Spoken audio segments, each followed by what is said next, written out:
जो हम लोग देखते हैं 3 तरह के डायबिटीज होते हैं सर। जो एज्ड पीपल में होता है जिसको टाइप 2 डायबिटीज कहते हैं, जो कि हम लोग जितना भी देखते हैं maximum age more than 30 years वाले को टाइप 2 डायबिटीज देखते हैं। अभी तो 25 वाले को भी देख रहे हैं। और कम एज में जो होता है बच्चों में होता है उसको टाइप 1 कहते हैं, और प्रेगनेंसी के दौरान होता है जिसको जेस्टेशनल डायबिटीज कहते हैं जी। तो डायबिटीज जो है किसी भी एज में हो सकता है, मैक्सिमम हम लोग एज पीपल को देखते हैं। जैसे हम लोग कुछ खाए, कुछ भी खाते हैं वो कन्वर्ट होता है ग्लूकोज में, ग्लूकोज के बाद हम लोग को एनर्जी मिलेगा। अब ग्लूकोज और एनर्जी मिलने के बीच में इंसुलिन की जरूरत होती है। जब तक इंसुलिन नहीं आएगा तब तक वो ग्लूकोज वैसे ही रह जाएगा। जब इंसुलिन आएगा तो एक्ट करेगा और ग्लूकोज से एनर्जी प्रोवाइड करेगा जी। जब हमारे शरीर में इंसुलिन की कमी हो जाएगी तो वो जो ग्लूकोज है कन्वर्ट नहीं होगा एनर्जी में, तो हम लोग को एनर्जी नहीं मिलेगा, हम लोग कमजोर भी महसूस करेंगे। टाइप 1 वाले में क्या होता है, किसी ना किसी फैक्टर के कारण, या तो इन्वायरमेंटल फैक्टर या जेनेटिक फैक्टर या सम वायरल इंफेक्शन या सम अदर रीजन के कारण जो बीटा सेल से इंसुलिन का सेक्रेशन होता है वो नहीं सेक्रेशन हो पाता है, जिसके कारण इंसुलिन होती ही नहीं है। और उसमें इंसुलिन नहीं होता है तो हम लोग एकमात्र उसका ट्रीटमेंट होता है बच्चों में जो डायबिटीज होता है इंसुलिन। टाइप 2 वाले में क्या होता है, इंसुलिन का सेक्रेशन हो रहा है बट सफिशिएंट अमाउंट में नहीं हो रहा है, या फिर सेक्रेशन हो रहा है उसका एक्शन ढंग से नहीं हो पा रहा है, रेसिस्टेंट डेवलप हो गया, वो इंसुलिन एक्ट नहीं कर पा रहा है, तो टाइप 2 होगा। और type 2 age more than 30 years वाले को देखते हैं, आजकल तो 25 साल वालों को भी देखते हैं। जेस्टेशनल डायबिटीज हो गया प्रेगनेंसी के दौरान शुगर का लेवल बढ़ जाना, यही होता है। बुलेटिन ऑफ बिहार के खास प्रोग्राम सेहत में आज बात करेंगे डॉक्टर अमित कुमार सिन्हा से। डॉक्टर अमित कुमार सिन्हा बेंगलोर में बहुत अच्छी प्रैक्टिस कर चुके हैं और अब यह पटना में अपनी खुद की क्लिनिक चला रहे हैं। बीच बीच में ये बड़े बड़े हॉस्पिटलों में भी जाते हैं। इंडोक्राइन स्पेशलिस्ट हैं। इंडोक्राइन का मतलब हुआ कि ये डायबिटीज और थायराइड दोनों ही स्पेशलिस्ट हैं, और आज के दौर में इन दोनों डिजीज का कितना भयावह रूप है ये सभी लोग जानते हैं। तो सबसे पहले तो अमित जी आपका बहुत बहुत स्वागत है हमारे चैनल में। और अमित जी शुरुआत यहीं से करते हैं। ये इंडोक्राइन एक नया वर्ड है हमारे यहाँ, तो प्रचलन बस डायबिटीज का है और थायराइड का है, तो थोड़ा सा एक्सप्लेन कीजिए इसको। नमस्कार, मैं डॉक्टर अमित कुमार सिन्हा। मैं बताना चाह रहा हूँ इंडोक्राइनोलॉजिस्ट का मतलब है जितने भी हार्मोन से रिलेटेड बीमारियां होती हैं, जितने भी बॉडी में हार्मोन से रिलेटेड, जैसे कि डायबिटीज हो गया, थायराइड हो गया, ओबेसिटी हो गया, इनफर्टिलिटी हो गया, किसी का ग्रोथ नहीं हो रहा है, बच्चे का ग्रोथ नहीं हो रहा है, बहुत सारे बच्चों को हार्मोनल इशू आते हैं कि बच्चे में मोटापा बढ़ गया है, थोड़ा मेंटली रिटार्डेड है, मेंटली बहुत ज़्यादा डेवलप नहीं है, वो सारे लोगों को, किसी का इनफर्टिलिटी से रिलेटेड मेल जो हो गए, बहुत सारे मेल आते हैं pre mature ejaculation, erection dysfunction के कारण, इरेक्टाइल डिसफंक्शन, ये सारे रिलेटेड जितने भी चीज है ना हार्मोन से रिलेटेड, सारे चीज इंडोक्राइन में आते हैं। बहुत सारा पिट्यूटरी से रिलेटेड ट्यूमर है, पैंक्रियास से रिलेटेड ट्यूमर है, एड्रिनल ग्लैंड से रिलेटेड ट्यूमर है, ये सारे चीज जितने भी हार्मोन से रिलेटेड है ना, ये सारे इंडोक्राइन के पार्ट हैं जी। डॉक्टर साहब सबसे पहले आते हैं डायबिटीज पर। क्या यह मानकर चला जाए कि डायबिटीज एक आम बीमारी हो गई है? यस, और हम लोग देखेंगे तो पूरे वर्ल्ड में डायबिटीज बहुत ज्यादा फैल रहा है, और इंडिया में माने तो India one of the capital हो गया डायबिटीज का। बहुत सारे, हर घर में एक ना एक पेशेंट डायबिटीज के मिलेंगे ही मिलेंगे। हम लोग कहीं पे भी जाते हैं, कहीं भी कैंप करें, वहां डायबिटीज वालों की संख्या बहुत ज्यादा होती है। तो डायबिटीज बहुत तेजी से फैल रहा है। रीजन स्ट्रेस बहुत लेना, फिजिकल इनएक्टिविटीज, खान पीन में लाइफस्टाइल इतना ज्यादा हेक्टिक कर दिया है, खाने पीने का शेड्यूल नहीं है, कि सब लोग भाग रहे हैं, किसी न किसी चीज के पीछे भाग रहे हैं। नींद अच्छा से नहीं आ रहा है, रात में सो रहे हैं लेट से, सुबह लेट से जगते हैं, बहुत सारा रीजन है सर। जी, क्या डायबिटीज क्योर हो सकता है? सर इसको कंट्रोल किया जा सकता है जी, क्योर नहीं किया जा सकता। कंट्रोल, आप अगर लाइफ स्टाइल मॉडिफाइड करेंगे, डेली फिजिकल एक्टिविटीज करेंगे, खाने पीने में ज़्यादा सलाद, फ्रूट्स, ये सब का सेवन करेंगे तो कंट्रोल हो सकता है। ये धीरे धीरे मैं बताऊंगा। जी, ये डायबिटीज क्या कोई सर्टेन एज है कि हाँ ये सर्टेन एज के बाद डायबिटीज अटैक करेगा, या बचपन से भी हो सकता है? बेसिकली कॉमनली जो हम लोग देखते हैं 3 तरह के डायबिटीज होते हैं सर। जो एज्ड पीपल में होता है जिसको टाइप 2 डायबिटीज कहते हैं, जो कि हम लोग जितना भी देखते हैं maximum age more than 30 years वाले को टाइप 2 डायबिटीज देखते हैं। अभी तो 25 वाले को भी देख रहे हैं। और कम एज में जो होता है, बच्चों में होता है, उसको टाइप 1 कहते हैं। और प्रेगनेंसी के दौरान होता है जिसको जेस्टेशनल डायबिटीज कहते हैं। जी, तो डायबिटीज जो है किसी भी एज में हो सकता है, मैक्सिमम हम लोग एज पीपल को देखते हैं। अब तीनों में डिफरेंस क्या है ये मैं एक्सप्लेन करता हूँ आपको। जी, डायबिटीज होता क्या है? पहले डायबिटीज में ब्लड शुगर का लेवल बढ़ जाता है और वो कंट्रोल में नहीं आ पाता, उसके कारण डायबिटीज होता है। और क्यों बढ़ता है? या तो पैंक्रियाज एक ग्लैंड है, वहां से इंसुलिन का सेक्रीशन होता है आइलेट सेल से। तो वहां से अगर इंसुलिन का सेक्रीशन प्रॉपर नहीं हो रहा है या कम हो रहा है, या सेक्रीशन हो रहा है लेकिन वो जगह पे काम नहीं कर रहा है, तो इस कारण से डायबिटीज होगा, ब्लड में शुगर की लेवल बढ़ जाएगी। आपको एक छोटा सा कॉन्सेप्ट देते हैं। जैसे हम लोग कुछ खाए, कुछ भी खाते हैं, वो कन्वर्ट होता है ग्लूकोज में। ग्लूकोज के बाद हम लोग को एनर्जी मिलेगा। अब ग्लूकोज और एनर्जी मिलने के बीच में इंसुलिन की जरूरत होती है। जब तक इंसुलिन नहीं आएगा तब तक वो ग्लूकोज वैसे ही रह जाएगा। जब इंसुलिन आएगा तो एक्ट करेगा और ग्लूकोज से एनर्जी प्रोवाइड करेगा। जी, जब हमारे शरीर में इंसुलिन की कमी हो जाएगी तो वो जो ग्लूकोज है कन्वर्ट नहीं होगा एनर्जी में, तो हम लोग को एनर्जी नहीं मिलेगा, हम लोग कमजोर भी महसूस करेंगे। टाइप 1 वाले में क्या होता है? किसी ना किसी फैक्टर के कारण, या तो इन्वायरमेंटल फैक्टर या जेनेटिक फैक्टर या सम वायरल इंफेक्शन या सम अदर रीजन के कारण जो बीटा सेल से इंसुलिन का सेक्रीशन होता है वो नहीं सेक्रीशन हो पाता है, जिसके कारण इंसुलिन होती ही नहीं है। और उसमें इंसुलिन नहीं होता है तो हम लोग एकमात्र उसका ट्रीटमेंट होता है बच्चों में जो डायबिटीज होता है, इंसुलिन।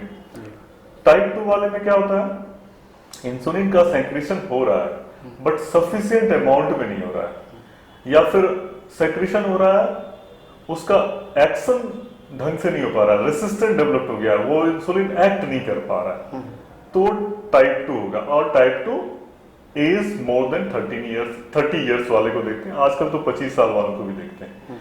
जेस्टेशनल डायबिटीज हो गया, प्रेगनेंसी के दौरान शुगर का लेवल बढ़ जाना, यही होता है। कॉमनली यही 3 प्रकार के होते हैं। जी, अभी डॉक्टर साहब आपने एक चर्चा की कि जो ब्लड शुगर बढ़ जाता है, लेकिन हम लोग आमतौर पर देख रहे हैं अमूमन कि 2 चीज़ें देखते हैं, या तो शुगर लो हो जाता है या तो शुगर हाई हो जाता है। तो ये क्या अंतर है और दोनों में डेंजरस कौन है? शुगर लो हो जाना ना इमीडिएट ट्रीटमेंट चाहता है। अगर उसको इमीडिएट ट्रीटमेंट नहीं दिए तो पेशेंट मर सकते हैं उसी समय, घर में ही डेथ हो सकता है।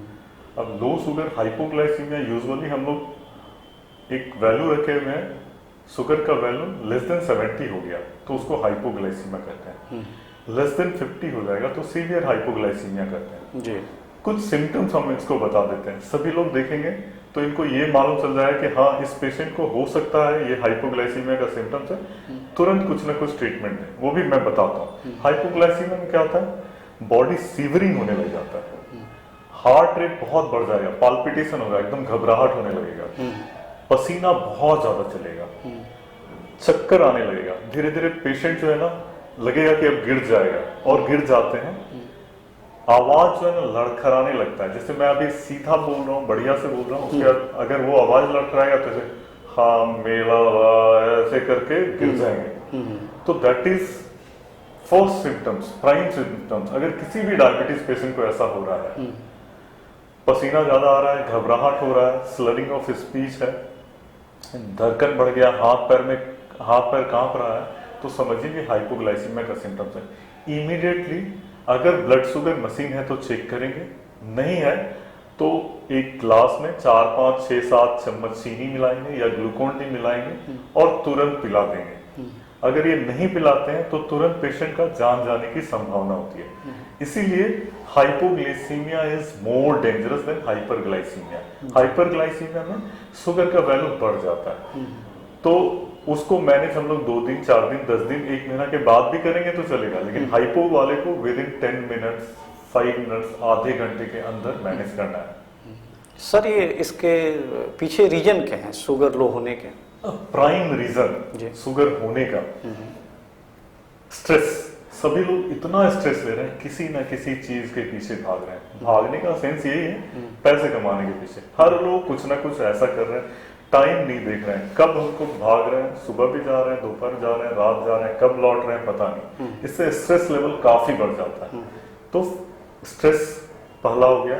दूसरा हो गया फिजिकल इनएक्टिविटीज।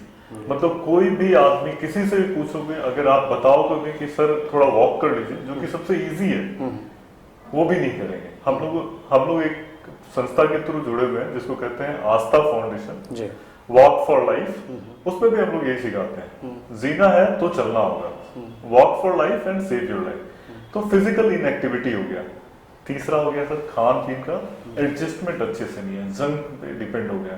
पिज्जा, बर्गर, समोसा, छानी हुई चीजें, तली हुई चीजें, बहुत सारे मिठाई, इतना ज्यादा लोग खा रहे हैं, खाने का टाइमिंग नहीं है, कभी भी खा ले रहे हैं, रात के 1 बजे लौट रहे हैं तो उस समय डिनर कर ले रहे हैं।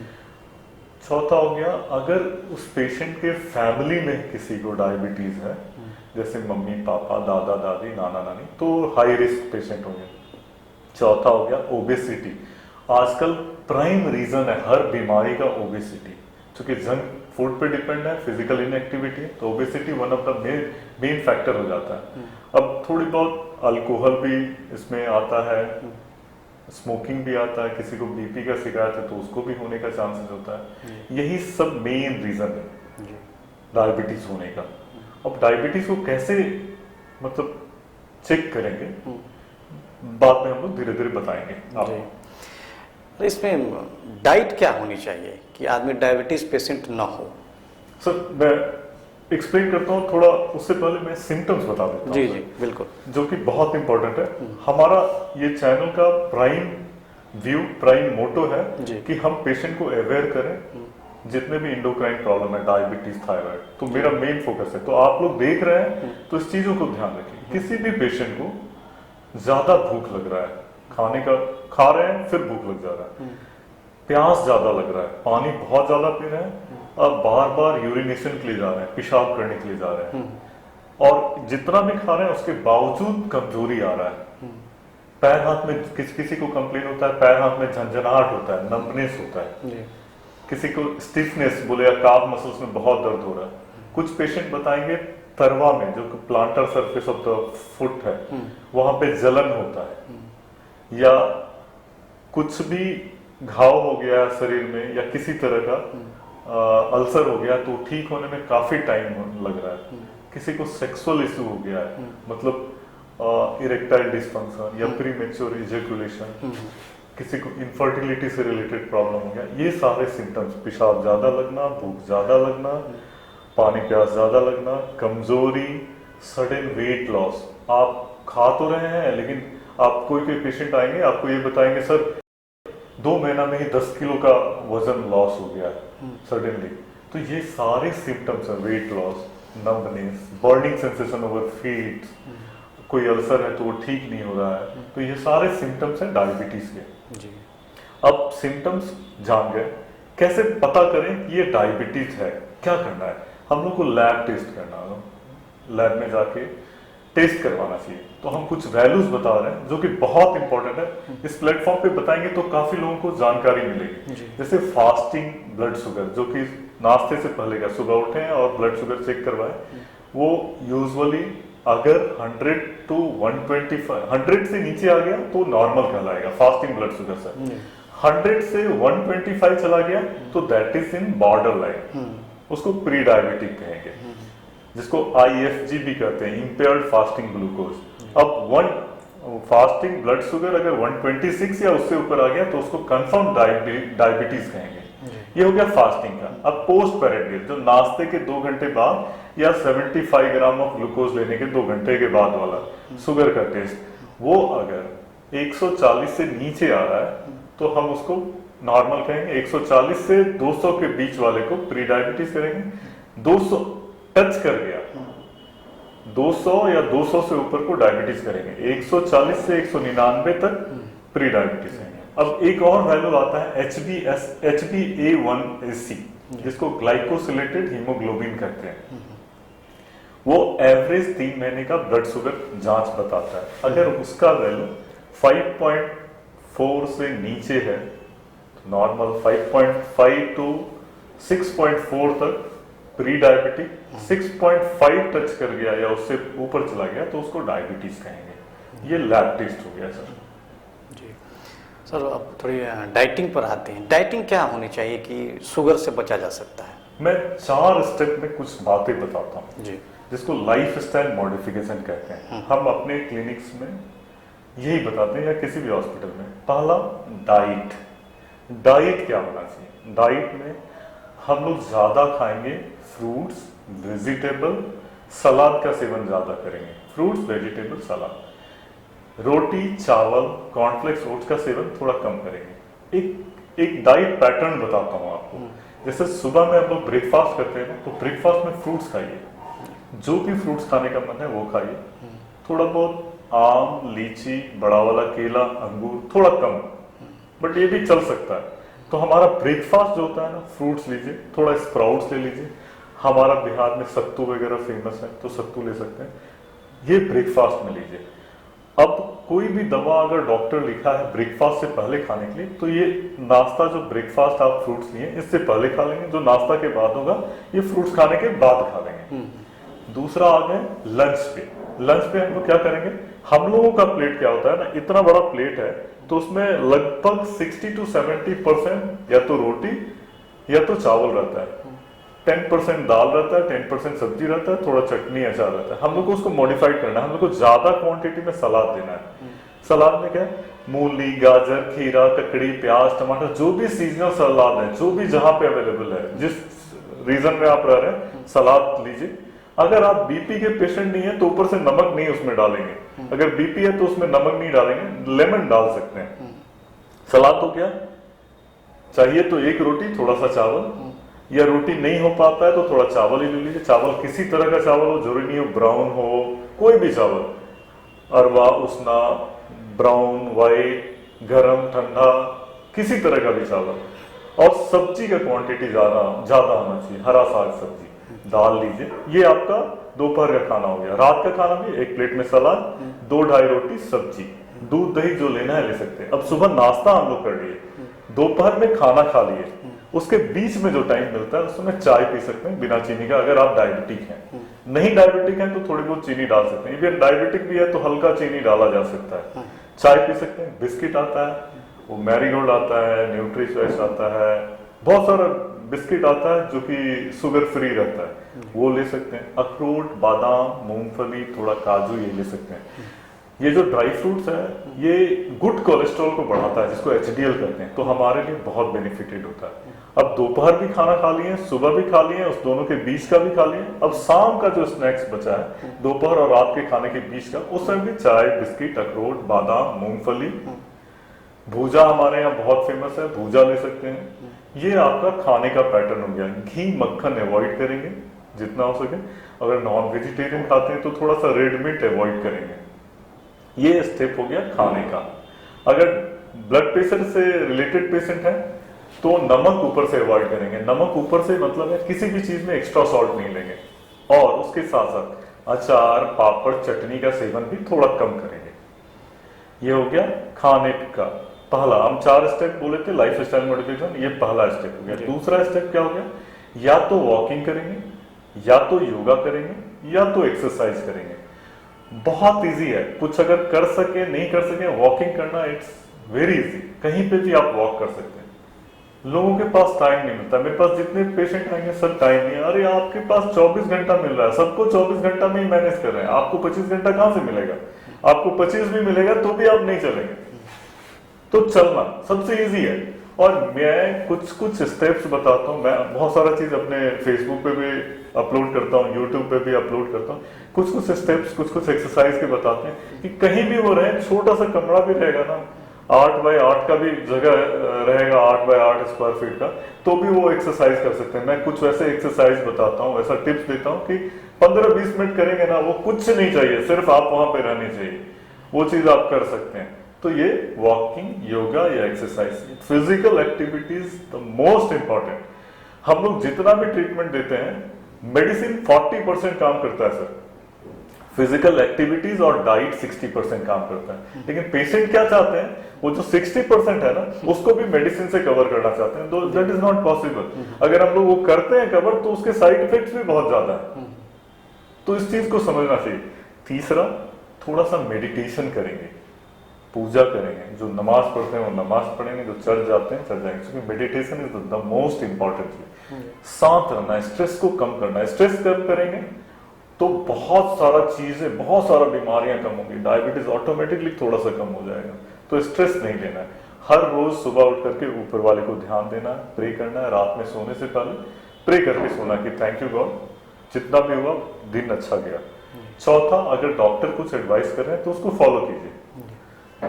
शुगर चेक करने के लिए बोल रहे हैं, उसको फॉलो कीजिए। कैसे चेक करने के लिए बोल रहे हैं, उसको समझिए। ये 4 स्टेप्स अगर आप कर लिए, जिनको डायबिटीज बहुत ज्यादा है, बहुत मेडिसिन ले रहे हैं, बहुत सारा इंसुलिन ले रहे हैं, उनका क्वांटिटी कम हो जाएगा सर। जो प्री डायबिटिक है, कभी भी उनको दवा लेने की जरूरत नहीं पड़ेगी। इनिशियल स्टेज वाले का भी दवा बंद हो जाएगा। तो ये चारों स्टेप अगर फॉलो करते हैं तो काफी अच्छा होता है। अमित सर, यह भी देखा गया है अमूमन कि लोग चाय पीते हैं, शुगर पेशेंट की बात कर रहा हूँ मैं, वो क्या बोलते हैं कि नहीं शुगर फ्री उसमें डाल लो तो काम चल जाएगा। तो ये कहाँ तक सही है?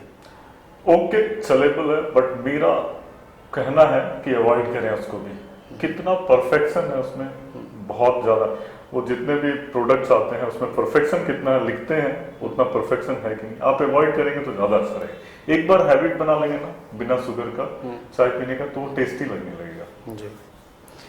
तो चाय का क्या कितना अहम रोल है इसमें? क्योंकि हमारे यहाँ अभी भी बिहार में इतनी कल्चर यही डेवलप है कि जब भी जाएंगे तो आपको दूध की चाय मिलेगी। तो ये कितनी चाय पीनी चाहिए या एकदम नहीं पीनी चाहिए? आप अगर शुगर नहीं ले रहे हैं तो उसमें कोई दिक्कत नहीं। चाय वैसे भी 2 कप से ज्यादा नहीं पीनी चाहिए, और फास्टिंग में तो कभी नहीं। कुछ खा के चाय पिए। हमारे यहाँ पैटर्न क्या है ना कि सुबह उठते ही बेड टी का, वो दैट इज थोड़ा गैस्ट्राइटिस कराने का one of the main reason है। तो अवॉइड करना चाहिए। दूध दही में कोई दिक्कत नहीं है, चाय पीने में कोई दिक्कत नहीं है। अगर शुगर फ्री है, मतलब शुगर नहीं डाल रहे हैं, तो that will be the okay.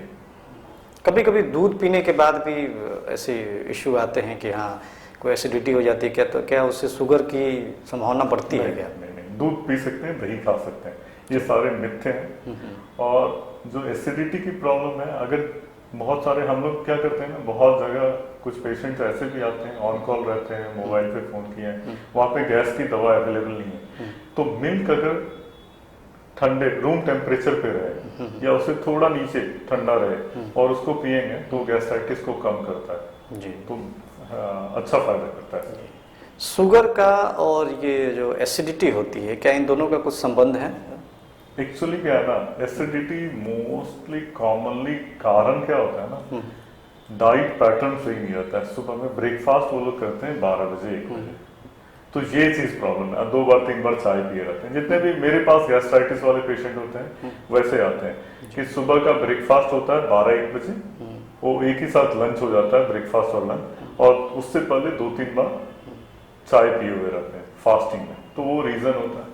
ज्यादा स्पाइसी फूड खाते हैं, वो रीजन होता है। ज्यादा अल्कोहलिक होते हैं, स्मोकर होते हैं, ये सब रीजन है गैस्ट्राइटिस का सर जी। ये थे डॉक्टर अमित कुमार सिन्हा। इन्होंने डायबिटीज़ के बारे में बहुत अहम जानकारियाँ दी। उम्मीद है कि दर्शकों को ये सब चीज़ें बहुत पसंद आएगी और बहुत सारे जानकारियाँ भी उनको मिली कि कैसे शुगर से बचा जा सकता है और अपनी डाइटिंग में और लाइफस्टाइल में कैसे सुधार करके हम बिल्कुल डायबिटीज़ पे कंट्रोल पाने की कोशिश तो कर ही सकते हैं। तो अमित जी, आपका हमारे स्टूडियो में आने के लिए बहुत बहुत धन्यवाद। हम सेकंड एपिसोड में फिर करेंगे आपकी इंडोक्राइन की जो एक और विंग है थायराइड के बारे में। डॉक्टर साहब, हम नेक्स्ट एपिसोड में फिर थायराइड के साथ आपके साथ मिलेंगे। तब तक के लिए बहुत बहुत धन्यवाद। बहुत बहुत शुक्रिया सर। Thank you. मैं आपका प्लेटफॉर्म बहुत अच्छा है। इस प्लेटफॉर्म से हम लोग हमेशा हेल्थ अवेयरनेस का कुछ ना कुछ करते रहेंगे। जी जी, बहुत बहुत शुक्रिया। Thank you very much. Thank you.